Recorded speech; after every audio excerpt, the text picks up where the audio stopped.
ایک ایسا ملک جس کے پاس دنیا کے بڑے تیل کے ذخائر موجود ہیں مگر برسوں سے پابندیوں کی زنجیروں میں جکڑا ہوا تھا، لیکن اب ایک ایسا فیصلہ سامنے آیا ہے جس نے عالمی توانائی منڈیوں، سفارتی حلقوں اور پاکستان سمیت کئی ممالک کی توجہ اپنی جانب مبذول کر لی ہے۔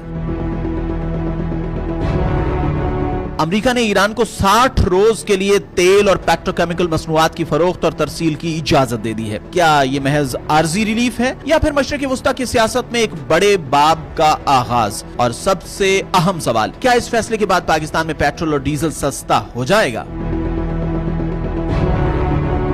کئی دہائیوں سے ایران اور امریکہ کے تعلقات کشیدگی، پابندیوں اور سفارتی تنازعات کی علامت رہے ہیں۔ ایران کے تیل کے ذخائر زمین کے نیچے موجود تھے لیکن عالمی منڈیوں تک ان کی رسائی محدود تھی۔ پابندیوں نے ایرانی معیشت کو شدید دباؤ میں رکھا اور تہران کو اپنا تیل فروخت کرنے کے لیے پیچیدہ راستے اختیار کرنا پڑے، مگر اب صورتحال بدلتی دکھائی دے رہی ہے۔ امریکی محکمہ خزانہ کی جانب سے جاری کردہ ایک عارضی لائسنس ایران کو 60 دن کے لیے تیل فروخت کرنے اور دنیا بھر میں بھیجنے کی اجازت دیتا ہے۔ صرف یہی نہیں، اس اجازت نامے میں بینکاری، انشورنس اور شپنگ جیسے شعبے بھی شامل ہیں، یعنی وہ رکاوٹیں جو برسوں سے ایران کی راہ میں کھڑی تھیں کم از کم عارضی طور پر ہٹتی نظر آ رہی ہیں۔ لیکن سوال یہ ہے کہ آخر یہ سب کیوں ہو رہا ہے؟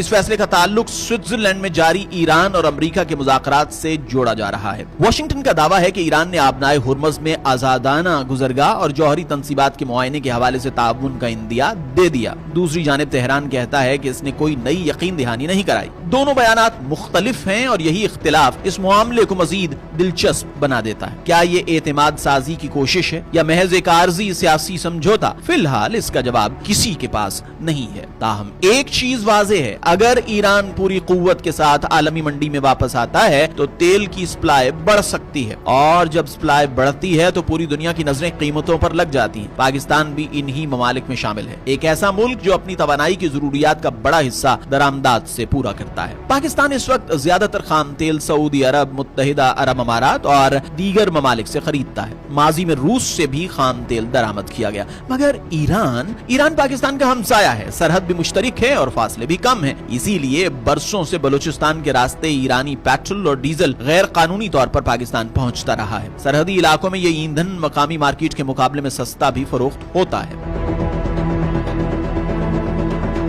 اب جب پابندیوں میں نرمی کی بات ہو رہی ہے تو یہ سوال شدت سے اٹھ رہا ہے کہ کیا پاکستان قانونی طور پر ایرانی تیل خرید سکے گا یا پھر نہیں۔ ماہرین کہتے ہیں کہ اصولی